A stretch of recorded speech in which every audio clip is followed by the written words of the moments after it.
हम फिर निवेदन करेंगे, आज की जो पूर्णिमा है, प्रयास करो भोलेनाथ जी को एक श्वेत चावल का दाना शंकर भगवान को समर्पित जरूर करो। और रात्रि के समय पर जब चंद्र पूर्ण आनंद के साथ में हो, और यदि कोई शरीर में बहुत ज़्यादा कोई रोग ग्रसित हो गया है, कोई चर्म रोग हो गया है, कोई शरीर में कोई भयंकर रोग हो गया है, तो छोटी सी बेलपत्र शंकर भगवान पर चढ़ी हुई चंद्रमा की रोशनी में चंद्रमौलेश्वर महादेव का नाम लेकर औषधि के रूप में उसको चबा चबा कर खा लो चंद्रमा की रोशनी में। उससे वो औषधि का काम करेगी और तुम्हारे रोगों को समाप्त। चंद्रमौलेश्वर महादेव का स्मरण। कौन से महादेव? चंद्रमौलेश्वर। और चंद्रमौलेश्वर महादेव की चंद्रमौलेश्वर शिव उपासना ये बहुत और आज तो सुंदर पूर्णिमा है, बाबा की बड़े आनंदमय स्वरूप है। चंद्र की रोशनी में आप लोग तो खीर खाते ही हो, पर साथ में एक बेलपत्र का प्रयोग भी जरूर कर कर देखो, वो आपकी जिंदगी में ना जाने कितने रोगों को समाप्त कर देगी, कितने रोग। पर वो बेलपत्र छोटी लेना, ज्यादा बड़ी बेलपत्र नहीं लेना, छोटी सी बेलपत्र लो, शिव पर चढ़ी हुई श्री शिवाय नमस्तुभ्यम बोलकर चंद्र पूर्णता में जब हो, रात्रि के समय पर एक बेलपत्र चंद्रमौलेश्वर महादेव का नाम लेकर उसको चबा चबा कर, जिसको खाने पर मुंह में छाले हो जाते हैं या छार छार हो जाता है तो उसको पीस लो, पीस कर बाहर बैठकर गोली लेकर उसको पानी से निगल जाओ, पर उसको खाओ औषधि के रूप में। कहते हैं पूर्णिमा की रात्रि की चंद्रमा की रोशनी एक ऐसी रोशनी होती है जिसमें जितनी औषधीय पौधे होते हैं उसमें एक बल उत्पन्न हो जाता है जो हमारे शरीर के सारे रोगों को समाप्त कर देता है, सारे। आपके यहाँ खीर रखते हैं, हमारे यहाँ हम हमारे कुबेरेश्वर धाम पर हम बेलपत्र रखते हैं रात्रि के समय पर। और वही बेलपत्र जब कोई बहुत ज़्यादा तकलीफ में होता है तो वही बेलपत्र का चूरा बस सूख जाती है, उसको दे देते हैं, भाई यही पाते रहो, औषधीय तत्व है। आप लोग छत पे खीर रखो, हम बेलपत्र रख देते हैं, अमृत इसमें, वो तो पहले से ही तो बेलपत्र और बलवान हो जावे, और आनंदित हो। औषधि शिव तत्व है महाराज, भगवान शंकर की आराधना साधना अवश्य। लोटे में इतना बल आ गया, एक महाराज जी ने, एक महिला जल चढ़ा रही थी और महाराज जी ने उसका लोटा छुड़ा लिया। हमने एक कथा पत्र आया था, टीवी पर चला वो पत्र, और अभी भी डला होगा। उन्होंने लोटा छोड़ाया और कहा इतना गंदा लोटा रहा तेरा, और चढ़ी पानी चढ़ाने के लिए सारा, उसने लोटा उठाकर बाहर फेंक दिया। आखिरी में वो महाराज की गति जो बिगड़ी, पत्नी लेकर उसी महिला के पास गई कि पति को ये बीमारी हो गई है, कुछ क्या पता क्या हो गया। वो लेकर बाबा कुबेर भंडारी के दरवाजे पर पहुंची, सूचना आई कि आपने जो पत्र पढ़ा था वो महाराज शरीर से चलते नहीं बन रहा था, पांव मुंह सब काम। हमने कहा कि एक काम करो कि पात्र का अपमान हुआ है, उसी पात्र से इसका जल चढ़ा हुआ वही पात्र पानी में गलाओ, उसी पात्र को, ये हम नहीं कर रहे, ये स्कंद पुराण कुमार खंड वर्णन कर रहा है कि पात्र का अपमान का बल कितना होता है कि वो जो अप्सराएं थी वो मगर बन जाती है। पात्र का अपमान देखिएगा। हमने बस इतना ही खबर करवाई कि वो पात्र जो फेंका गया था, उसी पात्र से शिव जी पे जल चढ़ाकर, उसी पात्र, खाली पात्र को पानी में डालो, बाल्टी में डालकर उसी का स्नान कराना प्रारंभ करो। आज वो ब्राह्मण देवता वापिस चलना प्रारंभ कर दिए, शरीर ने काम करना प्रारंभ। पात्र की बड़ी महत्व। तुम्हारे घर में दीपक रोज लगाते हो रोज? मंदिर में दिया जलाते हो, पीतल का, तांबे का, चांदी का, स्टील का, जो दिया तुम्हारे घर में होगा रोज लगाते हो। बत्ती रोज जलाते हो, 5 दिए होंगे तो कभी बदल बदल के मांझ कर, खासा कर धोकर उस दिए को लगाते हो। पर कभी विष्णु पुराण को पढ़िए, विष्णु पुराण में दीप की महिमा आई है। और विष्णु पुराण में जब दीप की महिमा को हम पढ़ते हैं तो उस दीप महिमा में वर्णन आता है कि दीप देव में इतना बल हो जाता है, रोज दीप लगता है भगवान के सामने, रोज उतारा जाता है, रोज बार बार उतरता है, उस दीप में इतना बल आ जाता है कि यदि कोई बीमार व्यक्ति है और उसका रोग समाप्त नहीं हो रहा तो वो जो दीप है जब वो ठंडा हो गया उसी दीप को पानी के अंदर डाल दिया जाता है और उसी पानी से उस व्यक्ति को स्नान कराना प्रारंभ कर दिया जाता है तो उसका रोग समाप्त हो जाता है। इतना बल दीप में हो जाता है। तुम पूजन की सामग्री को, पूजन के जिस आसन पर हम बैठकर जप करते हैं, बोलो आसन सिद्ध होता है कि नहीं होता? जम के तो बोलो। जिस माला पे हम जप करते हैं वो माला सिद्ध होती कि नहीं होती है? माला सिद्ध हो जाती है, आसन सिद्ध हो जाता है, वस्त्र सिद्ध हो जाता है। कितना कितना भाव का। शास्त्रों का अध्ययन करने वाला व्यक्ति इस सब चीजों पर स्मरण करता है कि दीप, हम कहते हैं तुम्हारे घर में ज्यादा दीपक बढ़ाने की जरूरत नहीं है, जो तुम्हारे यहाँ 4-5 दीपक हैं उसी से आरती पूजन सब करा करो, उन दियों से, क्योंकि उन दीप में बल आते चलेगा, वो दीपक में शक्ति आती चलेगी। नजदीक है भगवान, कितना बल आता है जरा विचार करिएगा। एक पानी से तुमने कपड़े धोए, वो पानी तुमने बाथरूम में फेंका कि नहीं फेंका? जम के बोलो। एक पानी से तुमने बर्तन धोए, पानी फेंका कि नहीं फेंका? बोलो जम के। फेंक दिया। पानी वही था जो तुम्हारे नीचे हाप्सी का, हेडपंप का, ट्यूबवेल का, तुम्हारे नल का पानी वही था। वही पानी से कपड़े धोए, वही पानी से बर्तन धोया और वही पानी तुमने शंकर जी को स्नान कराया, वही पानी तुम्हारे घर में जो भगवान थे उनको थाली में रखकर नहलाया। अब बताओ, जिस पानी से तुमने स्नान कराया वो पानी को तुम बाथरूम में फेंकोगे, नाली में फेंकोगे, गटर में फेंकोगे? नहीं, उस पानी को ले जाकर तुम कहीं पेड़ के नीचे, क्यारे में, तुलसा में, जहां अच्छी जगह होगी वहां डालोगे। क्यों? क्योंकि वो पानी भगवान का स्पर्श कर लिया, इसलिए पूजनीय हो गया।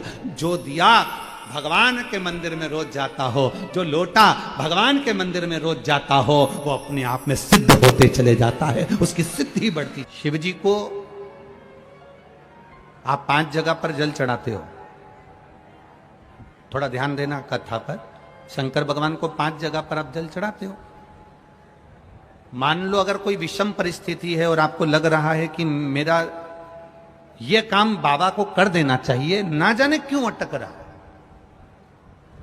मेरे भोलेनाथ जी को मेरा यह काम कर देना चाहिए, ना जाने क्यों अटक रहा है, तो जो जो जगह पर आप जल समर्पित करते हो, जिस जिस जगह पर आप जल समर्पित करते हो, जैसे गणेश जी की जगह पर जल समर्पित करते हो, सबको मालूम है ना, स्थान तो सबको मालूम है ना गणेश जी का। जैसे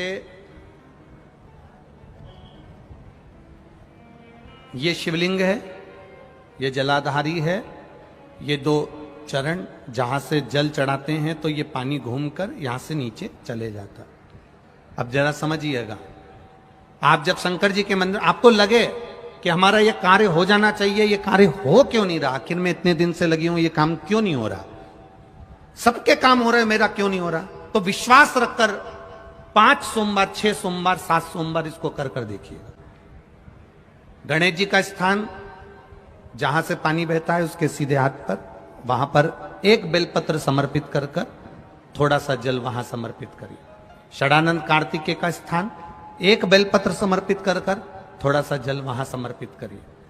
अशोक सुंदरी का स्थान, थोड़ा सा जल समर्पित करने से पहले एक बेलपत्र, फिर जल। 3 स्थान। चौथा, मां पार्वती जी का हस्त कमल, एक बेलपत्र समर्पित कर कर जल चारों तरफ चढ़ाने के बाद में। 5वां, शिवलिंग के ऊपर बेलपत्र समर्पित कर कर पूर्ण जल शंकर को समर्पित कर देना। ये 5 स्थान का चढ़ा हुआ जल आपके जो काम अटक रहे हैं, जो कार्य में आपको तकलीफ आ रही है, आप बाबा को बस एक बेलपत्र और एक लोटे जल में से 5 स्थान पर जल समर्पित करने पर आप तुरंत 2 महीना भी नहीं लगेगा, मेरा विश्वास कहता है 15 या 20 दिन में बाबा उसको स्वीकार करेगा। 15 से 20 दिन। पहला जल कहां चढ़ाना है? जम के बोलो जरा। गणेश जी वाला स्थान। दूसरा कार्तिकेय वाला स्थान। अब इसको समझ लेना आप अच्छे से। हम ये नहीं कह रहे हैं कि तुम गणेश जी की मूर्ति पे चढ़ाओ, हमने ये नहीं बोला। हमने ये भी नहीं बोला कि कार्तिकेय जी की मूर्ति पे जल चढ़ाओ। हमने ये भी नहीं बोला कि माता पार्वती जी की मूर्ति पे जल चढ़ाओ। आप तो जो शिवलिंग रखा हुआ है और जो जलाधारी गोल है उस पे जो शिवलिंग रखा है, जहां से पानी बह रहा है, उसके राइट हैंड में गणेश, लेफ्ट हैंड में कार्तिकेय, बीच में अशोक सुंदरी, पार्वती जी का स्थान, हस्तकमल और ये शिवलिंग।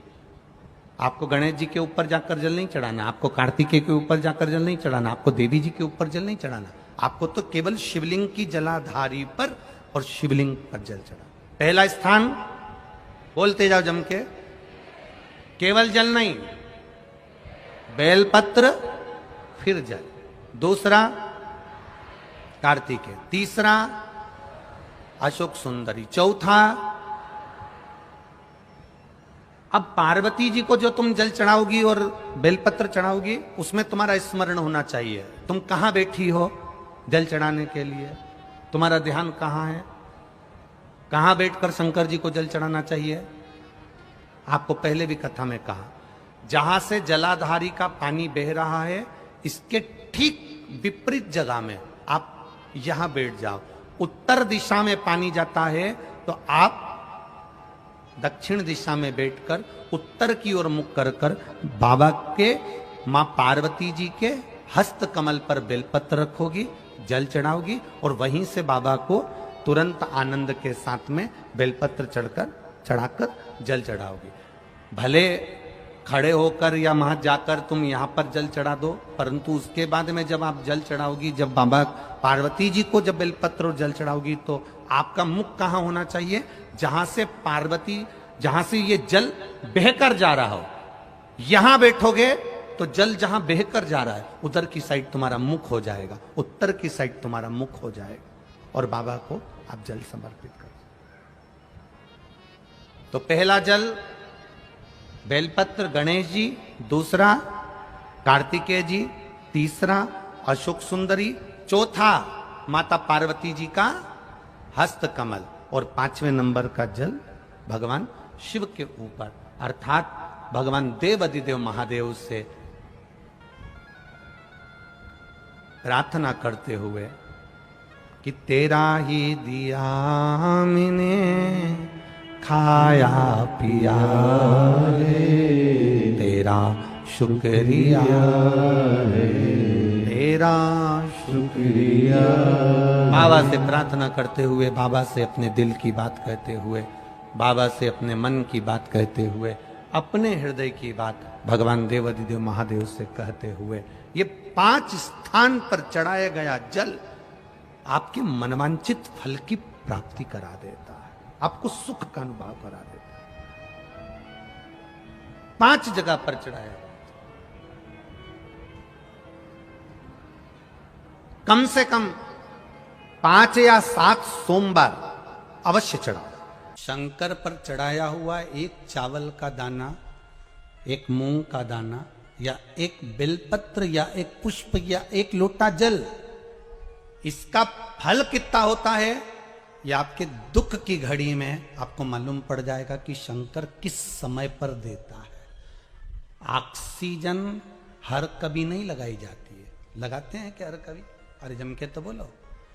वेंटिलेटर पर हर कभी नहीं सुलाया जाता जब उस समय कुछ बचा ही नहीं है। अब लग रहा है डॉक्टर को कि इसका शरीर काम नहीं कर रहा, इसका शरीर किसी काम का नहीं रहा, अब इसका शरीर सपोर्ट ही नहीं कर रहा, तो फिर उसको ऑक्सीजन लगाई गई, फिर उसको आईसीयू में डाला गया, फिर उसको वेंटिलेटर लगाया गया, फिर उसको मशीनें लगाई गई कि अब इसका शरीर इसके बल पर चलेगा। उसी तरह शिव महापुराण की कथा कहती है, आपने एक चावल का दाना चढ़ाया, एक बेलपत्र चढ़ाई, एक लोटा पानी चढ़ाया, ये पानी का फल, ये बेलपत्र का फल, ये पुष्प का फल तुम्हें ऐसे ही प्राप्त नहीं हो जाएगा। भगवान देखता है, जैसे डॉक्टर को लगता है कि अब ऑक्सीजन की जरूरत है, ऑक्सीजन लगा दो, अब वेंटिलेटर की जरूरत है, वेंटिलेटर लगा दो, अब इस चीज की जरूरत है, ये मशीन लगा दो। उसी तरह भगवान भी देखता है कि तेरे दुख की घड़ी में जब तेरे सामने कहीं काल मंडराने लगता है, दुख आने लगता है, तब भगवान भी, तूने जो बेलपत्र चढ़ाई है वो ऑक्सीजन का काम कर कर भगवान तेरे काम को सपोर्ट देता है।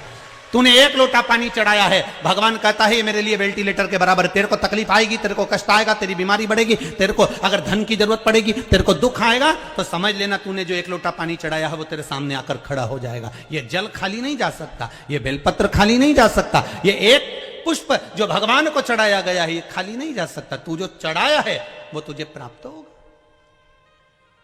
जो तूने समर्पित करा है वो तुझे मिलेगा।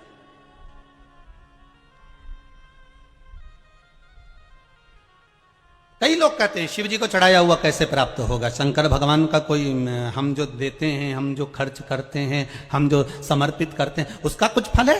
आपने अगर शिव महापुराण में 1 रुपया भी लगाया है, 1 रुपया भी लगाया है, तारीख लिख लेना, दिन लिख लेना, तिथि लिख लेना और वही तारीख अगले साल मिला लेना कि जो तुमने खर्च करा, ये टेंट में, ये बिछात में, ये भोजन में, ये भंडारे में, ये बिछात में, ये पूजन में जो तुमने खर्च करा उसको लिख कर रखना कि कितना खर्च करा और उसका कितना मिलता है वो अगले साल की यही तारीख और ये तिथि मिला लेना, यही तारीख और ये तिथि मिला लेना, उसका बढ़ोतरी कर कर कितना प्राप्त हुआ है वो आप मिला कर रखिए। आपको कितना मिला वो बाबा ही जानता है, वो बाबा ही करने वाला। तेरा ही दिया मैंने खाया पिया है, तेरा शुक्रिया है, तेरा शुक्रिया है। मुझे भोले बाबा ने बहुत दे दिया है, तेरा शुक्रिया है, तेरा शुक्रिया। मुझे बाबा ने जो दिया उसका